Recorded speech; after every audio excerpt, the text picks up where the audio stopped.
दोस्तों, हाल ही में मैंने नेटफ्लिक्स पे बारामुल्ला नामक हॉरर थ्रिलर फिल्म देखा है जिसे आदित्य सुभाष जाम्बले डायरेक्ट करे हैं। आईएमडीबी पे फिल्म को मिले हैं N impressive 7 stars out of 10 और रॉटन टोमेटोज पे it's 60% fresh with an audience score of whopping 88%। तो आज की वीडियो में हम फिल्म की कहानी को जानते हैं, हुए इस फिल्म की एंडिंग पे बातें करने वाले हैं। अब वीडियो शुरू करने से पहले मेरी आप सभी से एक रिक्वेस्ट है कि अगर आपको यह वीडियो पसंद आती है तो इसे लाइक और चैनल को सब्सक्राइब भी जरूर कीजिएगा। So now with that said let's roll the intro. संगीत तो फिल्म के शुरुआत में हमें कश्मीर के बारामुल्ला का सीन दिखाया जाता है, जहां शोएब नामक बच्चा एक व्हाइट ट्यूलिप फ्लावर के बर्ड को देखता है। फिर शोएब को कोई बुलाता है और शोएब उसके साथ चल देता है। शाम के वक्त पब्लिक प्लेस पे जफर नामक एक बंदा जादू दिखा रहा होता है, जहां वह एक बच्चे को बक्से में डाल के गायब करने वाला था। शोएब भी यह जादू देख रहा था और एक मुंह ढके हुए आदमी के कहने पर शोएब वॉलंटियर करता है। मतलब जादूगर जफर शोएब को गायब करेगा। इसके बाद सीन कट होता है और हमें एक पोस्टर दिखाया जाता है जहां शोएब के मिसिंग होने की बात थी। जी हाँ दोस्तों, जादू के वक्त बक्से के अंदर जाने के बाद शोएब एकदम से गायब हो चुका था। यहां से सीन शिफ्ट होके डीएसपी रिदवान सैयद पे आती है, जो कि अपने परिवार के साथ कश्मीर के बारामुल्ला में आ रहे थे। रिदवान की यही नई पोस्टिंग हुई थी और उनके परिवार में उनकी बीवी गुलनार थी, फिर उनकी बेटी नूरी और छोटा बेटा अय्यान। रिदवान को खास इसी सिलसिले में बड़ा मुल्ला लाया गया था कि वह शोएब के गायब होने वाली केस की छानबीन करे। अब दोस्तों, रिदवान की लाइफ में पास्ट में कुछ तो कंट्रोवर्शियल हुआ था और उसको लेकर रिदवान के अंदर एक ट्रॉमा भी है। जब इनकी गाड़ी किसी जानवर से हल्का टकराती है तो हम रिदवान की उंगलियां हिलते देखते हैं, विच डिपिक्ट्स ए ट्रॉमा। जो भी हो, रिदवान को यहाँ सरकार से एक घर मिलता है जिसमें फैमिली सेटल होती है। ये घर काफी पुराना था, ऑल्दो रेनोवेटेड था। सेटल होने के बाद रिदवान पुलिस स्टेशन जाते हैं, जहां उनकी मुलाकात इंस्पेक्टर शौकत अली से होती है। शौकत बताते हैं कि उसने जादूगर जफर को पकड़ के रखा है। इनफैक्ट जफर की अच्छी खासी धुलाई भी हो चुकी है। स्टिल जफर मान नहीं रहा कि वही शोएब को किडनैप किया है। हम जान पाते हैं कि शोएब यहाँ के एक्स एमएलए का बेटा था और इसी वजह से उसके गायब होने की खबर पूरी मीडिया में आग की तरह फैल गई थी। सभी जफर को ही दोषी मान रहे थे, लेकिन रिदवान का मानना था कि जफर बेकसूर है। रिदवान यहां अपने सामने जफर से वापस वही जादू वाला ट्रिक करवाता है और इस जादू की टेक्निक ये थी कि बक्से के अंदर एक हिडन कंपार्टमेंट होता है जिसमें बच्चे छिप जाते थे। शोएब भी उसी में छिपा होगा, लेकिन वहां से वो एकदम कैसे गायब हो सकता है? मतलब बक्से में कोई और ओपनिंग तो थी नहीं, और तो और ये जादू कई लोगों की आंखों के सामने हो रहा था। तो शोएब का एकदम से वहां से गायब होना बहुत ही आश्चर्यजनक था। शोएब के गायब होने के बाद बचे थे तो कुछ उसके हेयर्स, जिसे देख के ऐसा लग रहा था मानो उन्हें कैंची से काटा गया था। दूसरी तरफ हम दो लोगों से मिलते हैं जिनके नाम है खालिद और जुनैद। ये दोनों किसी तरह के फसल और खेती करने की बात कर रहे थे और इनकी बातों से क्लियर था कि यह लोग कोड वर्ड्स में बात करके कुछ तो गलत प्लान कर रहे हैं। जो भी हो, इसके बाद सीन रिदवान के बेटे पे आता है, जो कि एक रूम के फ्लोर के नीचे सीक्रेट स्पेस पाता है। वहां उसे एक बॉक्स मिलता है जिसके अंदर कौड़ी कौड़ी बोले तो वो शेल्स होते हैं ना, जिसे लोग खेलते हैं, या फिर इसका इस्तेमाल फॉर्चून टेलिंग में भी होता है। अयान कौड़ी को उछाल के इसके साथ खेलने लगता है, लेकिन एक बार जब वो कौड़ी उछालता है तो एक कौड़ी नीचे नहीं आता। मतलब ऐसा लगता है कि कोई उसे ऊपर ही कैच किया। फिर आयान को ऊपर किसी के चलने की आवाज आती है और इस आवाज का पीछा करते हुए आयान एक कमरे तक पहुंचता है। अब इससे पहले आयान इस खास कमरे में जाता, उसकी अम्मी उसे खाने पर बुला लेती है। अब दोस्तों, इस घर में इस परिवार के साथ यहाँ एक केयरटेकर भी था जिसका नाम था इकबाल, और हम उन्हें इकबाल चाचा बोल सकते हैं क्योंकि वह थोड़े बूढ़े थे। एनीवेज, डिनर टेबल पे हम नूरी को इस घर को लेकर ढेर सारे कंप्लेंट्स करते देखते हैं, लाइक यहाँ नेटवर्क नहीं है, इंटरनेट नहीं है, कमरे से कुत्ते की बदबू आती है, वगैरह वगैरह। और इन बातों से हम समझ पाते हैं कि नूरी को इस जगह पर मन नहीं लग रहा। हद तो तब होती है जब अगले दिन कुछ लोकल बच्चे इनके घर की दीवार पर काफिर लिख देते हैं और इससे नूरी बहुत ट्रिगर हो जाती है। इन बातों से हम समझ पाते हैं कि नूरी भी अपनी फैमिली की पास्ट से ट्रॉमेटाइज्ड है और यह एक शेयर्ड ट्रॉमा है between Noori and her dad Ridwan. अब पास्ट में ऐसा क्या हुआ था वो हमें कहानी में आगे पता चलेगा। वैसे इस सब के बीच दो अजीब घटनाएं होती हैं। एक यह कि इकबाल चाचा हर दिन एक प्लेट में राइस और फिश लेके घर के खास कमरे में जाते थे, वही कमरा जिसके सामने आयान भी आ गया था। तेन गुलनार को अपने कबर्ड से आवाज आती थी और देखने पर उन्हें वहां एक तेल का डब्बा गिरा दिखता है।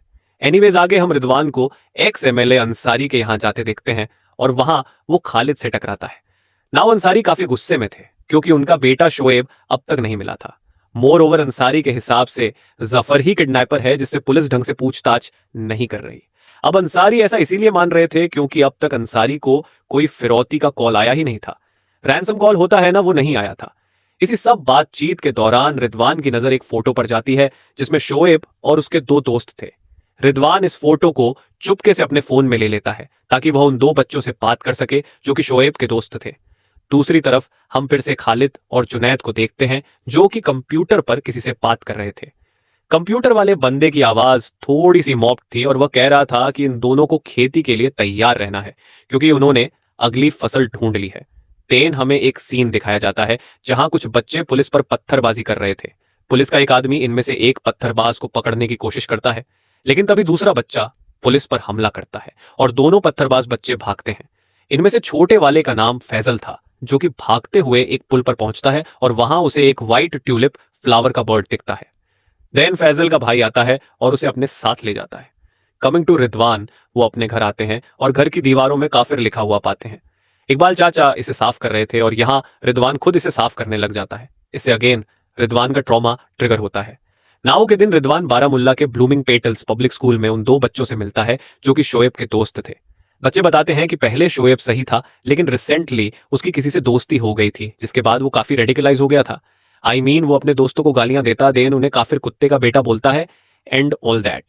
इसके बाद रिदवान शोएब के टीचर से मिलता है जो कि बताती है कि शोएब ब्राइट स्टूडेंट था। वो अपने दोस्त उस्मान को काफिर का बेटा इसलिए बोलता था क्योंकि उस्मान के जो पिता थे वह पुलिस के लिए काम करते थे। इन जनरल दोस्तों, यहाँ के लोगों में पुलिस के खिलाफ नेगेटिव सेंटिमेंट्स थी और इसका सबूत हमें तुरंत मिल जाता है जब रिदवान वहीं पर अपनी बेटी को देखता है। उसे बात करने की कोशिश करता है लेकिन उसकी बेटी नूरी सबके सामने अपने पिता को पहचानने तक से इनकार कर देती है। मतलब उनकी बात सुनती तक नहीं। आगे हम देखते हैं कि क्योंकि नूरी के पिता पुलिस में थे तो सोशल मीडिया पे कोई भी क्लासमेट्स उसकी फ्रेंड रिक्वेस्ट एक्सेप्ट नहीं कर रही थी। लेकिन तभी नूरी को खालिद का फ्रेंड रिक्वेस्ट आता है और दोस्ती के डेस्परेशन में नूरी ये रिक्वेस्ट एक्सेप्ट करती है। एनीवेज आगे नूरी देखती है कि इकबाल चाचा प्लेट में राइस फिश लिए उस खास कमरे की तरफ जा रहे हैं। इसके बाद नूरी को फिर से डॉग की स्मेल आती है और वह इसको लेके अपनी मॉम को कंप्लेन भी करती है। नूरी की माँ इस बात को हल्के में लेती है। देर रात अयान की नींद खुलती है और वह कावड़ी लेके उसी खास कमरे में जाता है।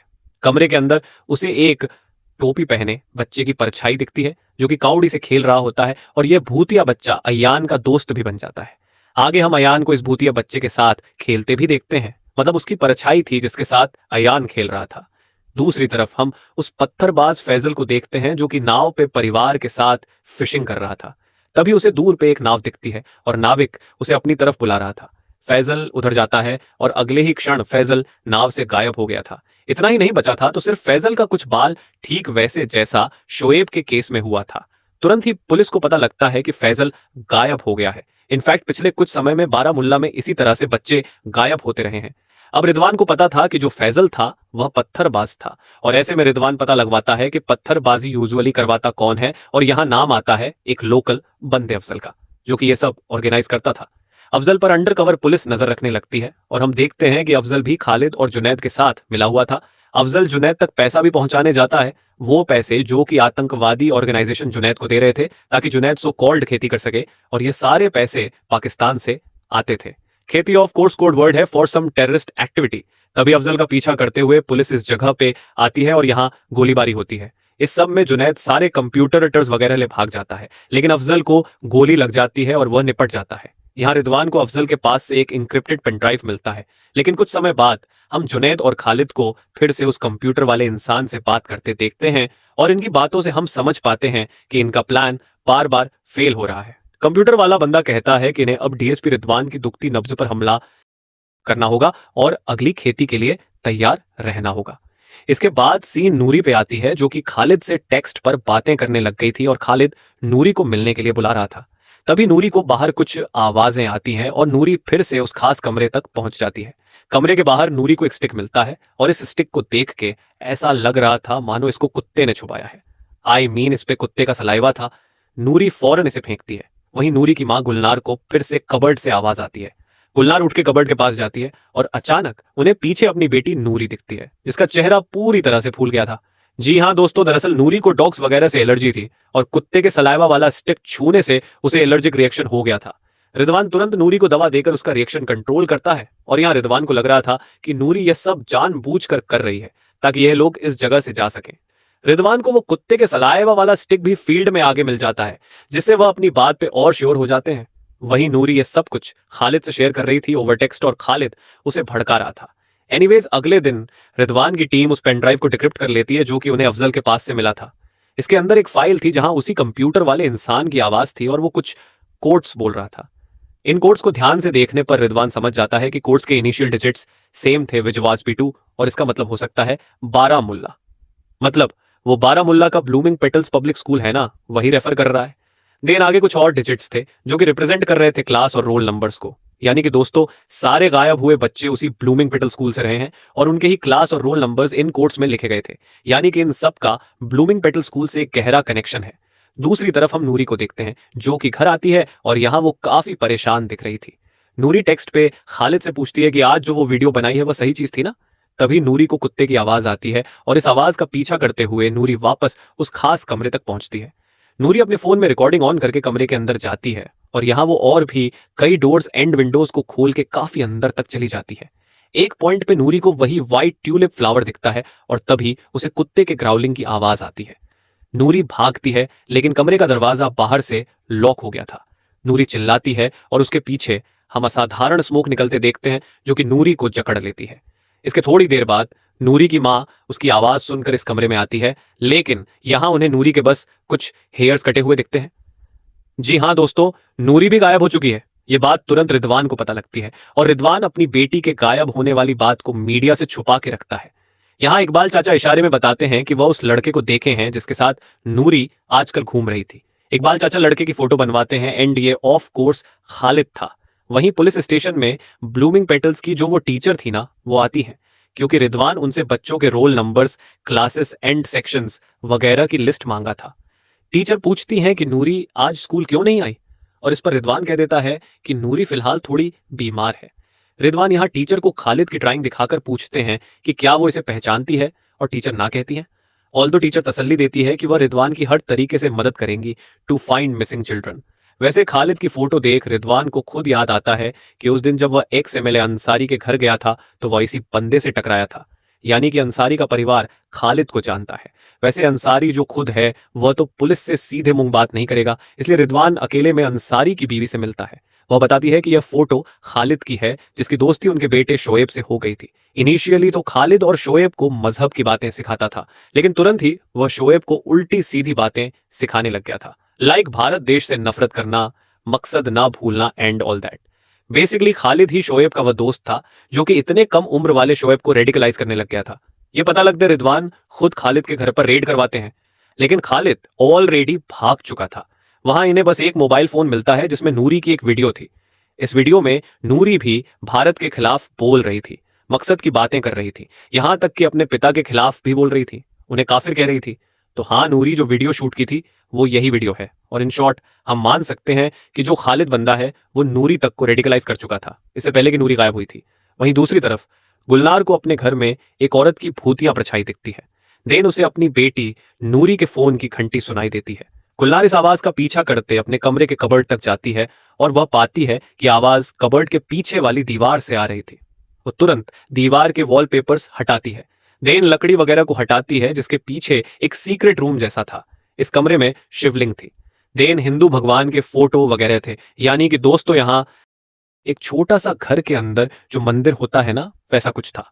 नाउ जैसे ही रिदवान घर आता है गुलनार उसे यह सब बताती है, सेइंग कि यह घर पहले किसी पंडित फैमिली का हुआ करता था। रिदवान को गुलनार की बातें बकवास लगती है क्योंकि रिदवान को ऐसे शैडो वाले घोस्ट्स और सुपर नेचुरल बातों पर यकीन नहीं था। यहाँ गुलनार और रिदवान में कहासनी हो जाती है क्योंकि दोनों एक दूसरे को ब्लेम कर रहे थे फॉर नूरी। नूरी गायब तो हुई ही है लेकिन वो देश के खिलाफ भी जा चुकी थी ऑलरेडी। यहाँ फाइनली हमें पता चलता है कि आखिर रिदवान और नूरी का पास्ट ट्रॉमा क्या है। दरअसल इससे पहले ये लोग रईसी नाम की जगह में थे जहां कुछ आतंकवादी नूरी के स्कूल पर कब्जा कर लिए थे। तब रिदवान बहुत ही स्मार्टली स्कूल में घुस के आतंकवादियों से चुप के लड़ रहा था। इसी बीच थोड़ी फायरिंग वगैरह होती है और क्रॉस फाइट में नूरी का एक दोस्त उसकी आंखों के सामने मारा जाता है। मतलब स्कूल का एक स्टूडेंट रिदवान के हाथों खत्म हुआ। इसी बात के कारण नूरी अपसेट हुई थी एंड ऑफ कोर्स नूरी को अपने स्कूल में बॉयकॉट भी किया जाने लग गया था। लेकिन रिदवान के अंदर भी गिल्ट था और उस जगह के लोग भी इन्हें माफ नहीं किए थे। यही वजह है कि नूरी डेस्परेटली इस नई जगह पर आके मतलब बड़ा मुल्ला में आकर दोस्ती करना चाहती थी लोगों से। लेकिन यहां भी जब बच्चे उसकी फ्रेंड रिक्वेस्ट एक्सेप्ट नहीं कर रहे थे तब वो खालिद से दोस्ती कर ली, जो कि नूरी को भड़का रहा था, उसे ब्रेन वॉश कर रहा था। एनीवेज प्रेजेंट में हम जुनैद को देखते हैं जो कि कंप्यूटर पर बात कर रहा होता है और इनकी बातों से हम समझते हैं कि अगेन इनका प्लान फेल हुआ है। कंप्यूटर वाला बंदा कहता है कि इस बार फसल वो खुद चुना है। एंड देन कंप्यूटर पे एक बच्चे की फोटो आती है जो कि ब्लूमिंग पिटल स्कूल से था। अब इस बच्चे का मामा जुनैद खुद था। इसके बाद जुनैद स्कूल जाता है, इस बच्चे से मिलता है, बच्चे को एक टिफिन बॉक्स देता है जिसमें एक आधी फोटो थी और फोन थी। हम समझ पाते हैं कि जुनैद बच्चे को लेकर कहीं जाने वाला है और ये बच्चा भी मकसद की बात करता है, यानी कि बच्चा भी रेडिकलाइज्ड है। वैसे दूर से टीचर देख लेती हैं कि जुनैद उनके स्कूल के एक बच्चे से मिल रहा है। नाउ कमिंग टू गुलनार, वो अयान को सुला रही होती है जब अयान एक अजीब हिंदी वाली पोएम गाता है। ये पोएम गुलनार अयान को कभी भी सिखाई नहीं और ऐसे में गुलनार उसकी नोटबुक चेक करती है। यहां वो पाती है कि अयान किसी शैडो वाले बच्चे की फोटो बनाया है। अब क्योंकि गुलनार खुद भी शैडो घोस्ट को देखी थी तो वह तुरंत उस खास कमरे में जाती है जहां वो इकबाल को प्लेट में राइस ऑफ फिश रखते पाती है। वो इकबाल से पूछने लगती है कि आखिर यहां क्या हो रहा है और इकबाल काफी हेजिटेट करता है। लेकिन तभी एक असाधारण धुआं इकबाल को पजस कर लेता है और इकबाल औरत की आवाज में कहता है कि जब मासूम जानों की दिल और दिमाग में जहर घोल दिया जाता है तब वादी की गुहार से साओ को आजाद किया गया ताकि साए उनकी हिफाजत करें। फिर वो धुआं इकबाल से निकल के गुलनार को पजेस करता है जिससे गुलनार एक अलग ही दुनिया में पहुंच जाती है। यहां वो उन सारे बच्चों को देखती है जो कि गायब हुए थे, इंक्लूडिंग नूरी। सभी बच्चे किसी तरह की लाइट से कनेक्टेड थे, किसी तरह के ट्रांस में थे और फिर अगले ही क्षण गुलनार को होश आता है और वह खुद को इकबाल के साथ उसी कमरे में पाती है। दूसरी तरफ पुलिस फाइनली खालिद को पकड़ लेती है और उसकी जम के धुलाई होती है। खालिद मकसद की बातें करता है लेकिन खत्म होने के डर से फाइनली वह अपना मुंह खोलता है।